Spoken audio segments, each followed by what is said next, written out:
I'm looking at Batman the Joker Warzone. It's a one shot. It's out by DC. It's a nice big 50 odd page comic. And I think this is a really critical issue if you're looking at what DC is going to look like in 2021. I think we're seeing pretty much the blueprint of what James Tynion IV is going to do in Batman. So let's get into this issue and let me kind of explain. It's a comic review, but more importantly, it's a look at what's to come in the future.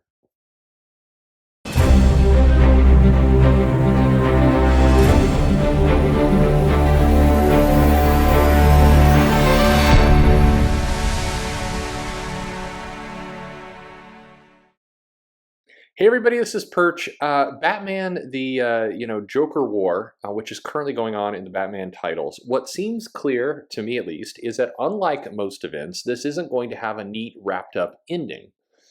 This was an event within a comic really designed to set the stage for the next year or so. And I think people are responding very positively to it. There's complaints here and there, but generally speaking, people like it because it shows a bigger plan. I think if you go back, and I always go back to this as an example, if you look at Claremont and the Uncanny X-Men, one of the things that he did very effectively, I think Louise Simonson as well, is that they spun a number of plates. You had the sense when you're reading the comic that you were seeing a story and then you were seeing a tease for a future story kind of simultaneously. And that's really what Batman feels like right now. I think I'm going to go into spoilers, obviously, for this comic, and some predictions for where I think things are going. But this comic is a good solid.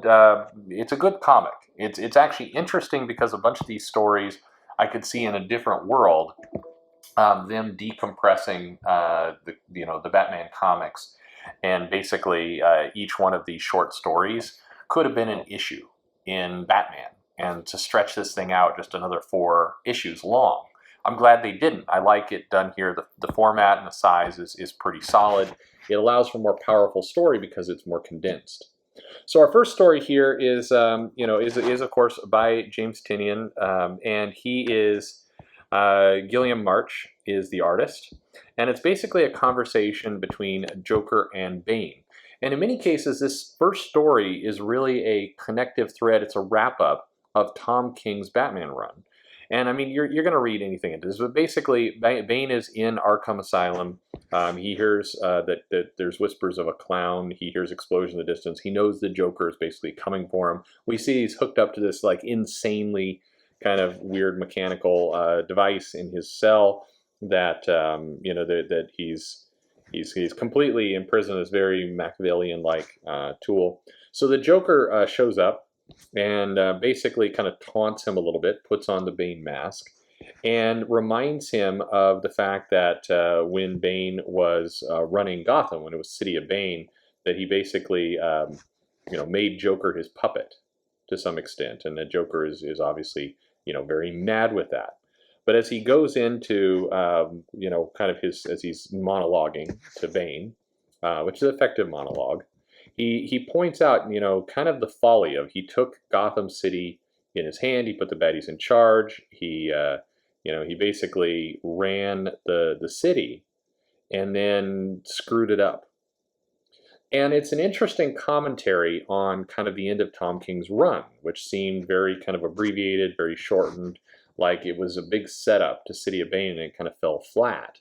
And lots of reasons for that. On the Tom King side, it's that, hey, the run was shortened, and on other sides, like, well, editorial interference. There's a lot of of excuses as to what went on there. We'll never know fully what went on there, but it's really the Joker as a commentary on that, and then it segues into the Joker as a commentary on killing Alfred, and basically, kind of the Joker is speaking like a lot of the fans have of, you did this thing, you threw it away, it was trauma, you wasted kind of the whole moment. You didn't even kill Alfred in front of Bruce. You didn't even put him on the damn telephone so he could listen to it live. You wasted it. You wasted all that death, which could have been taken directly from a lot of the critics of that run. So it's a very on the page, bold, leaning into the controversy that went on over killing Alfred and killing that whole statement. Pretty interesting. In the sense that, it's a rebuttal in a lot of ways to Tom King's Batman playing out right on the page. Some people will make a lot more out of this than there is, but it's a good way to respond, I think, to criticism of, rather than kind of rage against it or just be angry with it or ignore it, you actually lean into it and you drive it into the comic, which is what they did here. And I think that helps settle the moment more. It sets up an interesting dynamic. And the Joker leaves and says, basically, I was going to kill you, but now I'm just going to, you're going to pay for what you did. I'm going to kill you at my convenience, at my moment, as a threat. You're not going to see me coming, basically, and kind of mocks him. Keep the mask. Someone might actually mistake you for something scary in it, which is a big burn on old Bane.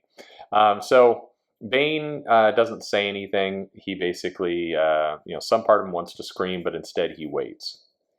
Waiting for his moment. And then we get a note at the end, to be continued in 2021. This is a recurring theme. All the stories here are really, this is almost like a free comic day setup for 2021.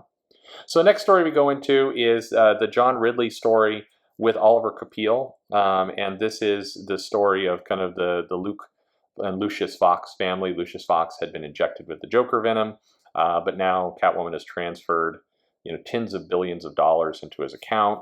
The family's trying to kind of decide what to do with it. Do we keep the money? It's stolen money. What do we do with this? Kind of go back and forth. Lucius Fox is not good yet. The money was given to us. It's ours. We keep it. Luke Fox is saying, no, the money belongs to Bruce Wayne. And so they go back and forth. They're kind of having an argument about, who deserves this money? Where's this money going to go? How are we going to end this violence?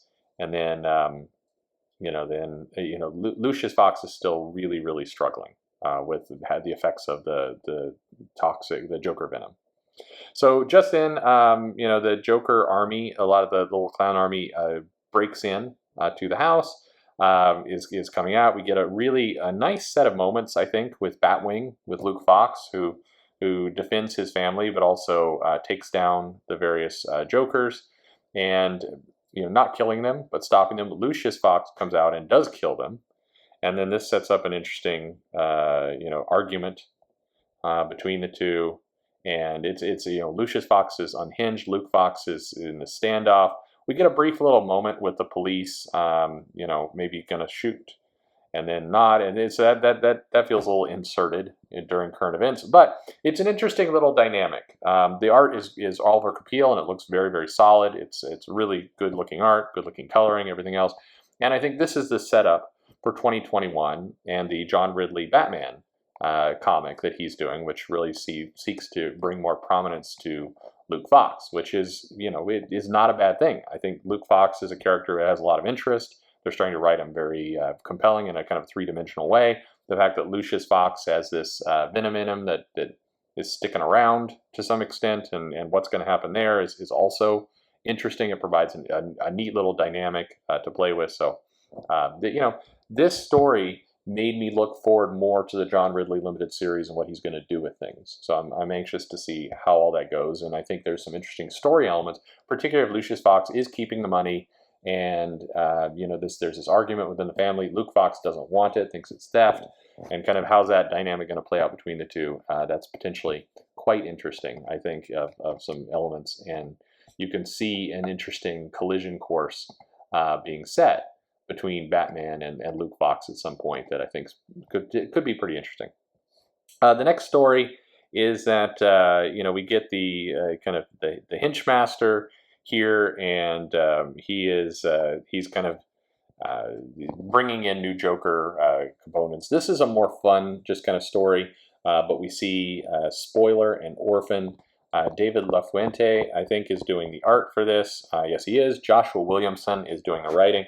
This is a relatively straightforward story of Spoiler and Orphan going in and just beating up a bunch of the clown army.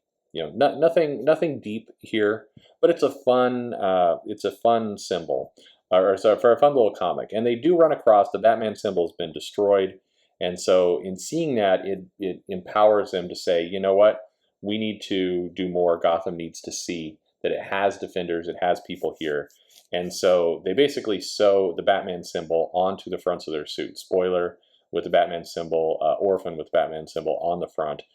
That's a pretty powerful moment. I know at least one super spoiler fan who's going to be very happy with all this, but it's the growing of the Batman family. It's bringing these two characters into the fold, especially fan favorite characters, both of them, definite fan favorite characters, and it's saying in 2021 we're actually going to, do more with these two, and maybe this spins out into a comic. Maybe it's hard to say where all this goes, but it's fan service to some extent, but not bad fan service. And then we get our next story, which is Poison Ivy's story, Ashes of Eden. Sam John's the writer here. And this follows up from the fact that Harley Quinn took Batman Bruce Wayne to Harley's Eden kind of location to help him heal. But in doing so, it brought the clowns into this area, which ruined this special place that Poison Ivy had created for Harley and kind of this Eden place. So Harley Quinn angry about this, that the whole Eden has been ruined. She burns the Joker people who are hanging out there alive. A woman comes in the Joker mask with beer, I guess, and we get a little bit of monologuing from Poison Ivy. What's interesting here is that she's, she is basically saying, "Oh, Harley, I can't rebuild Eden by myself," and she comes to a decision that basically is, she's putting, I think, herself in more opposition to Harley Quinn. The two have been a couple in a lot of ways.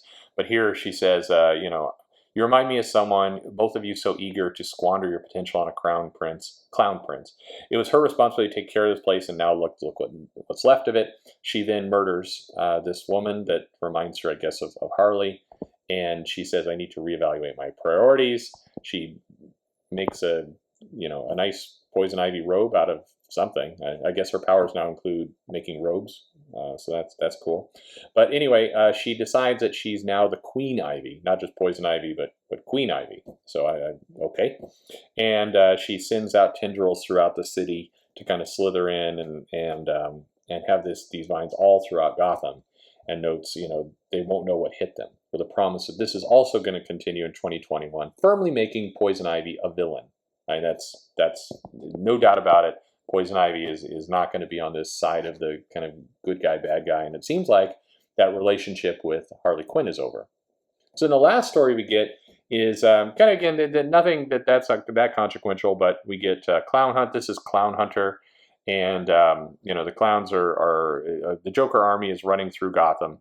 They come across some of them that have been murdered and set up with explosive devices as traps.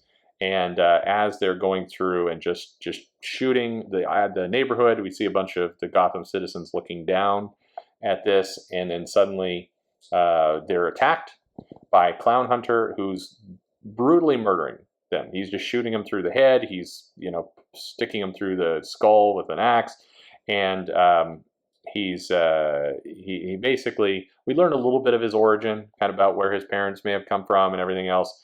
We see Clown Hunter has got the Batman symbol on a bat, and he's going to deal out kind of Punisher violence to everybody. He briefly loses his mask. He is a kid, but has kind of an interesting scar there, and basically murders all of the Joker people, the Joker's gang, and then gets cheered by the crowd. And so we see, and that's how that story ends, with the promise that we will see more of this character. He's got the people behind him because he's netted out kind of vicious justice to these bad guys, and he's won the citizens of Gotham over.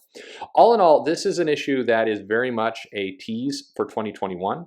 It is a lot of stories here that are going to play out in Batman, and it with a bullet, it establishes that James Tynion has a 2021 and likely beyond plan with some pretty major storylines. So you get more Joker, how Bane's going to come into factor into all this, Poison Ivy going on a rampage. We've got Clown Hunter here. We got the Luke Fox story. It's going to spin off with John Ridley's story, potentially something with Spoiler and with Orphan. So all in all, a lot going in. The Batman universe feels like it has a direction and some long-term planning that honestly it hasn't really felt like for a long time. So it's an interesting issue. It's not a throwaway one-shot. I think if you're trying to read the tea leaves to try and understand what's going to happen in the Batman universe in 2021, this is where you want to go. This is where you should start. But anyway, let me know if you like the issue, in the comments below. Is this interesting to you? Are you liking seeing these plans take shape? Anything you wish you would have saw but didn't? And how do you feel about how DC's shaping overall the Batman universe? And I guess my question too is, can they do this same thing for Superman, Green Lantern, some of the others, so we start to get some nice teases of what's coming? That would be pretty great. Let me know in the comments below what you think. Like, subscribe, click the bell for notifications. Most importantly though, thanks for listening.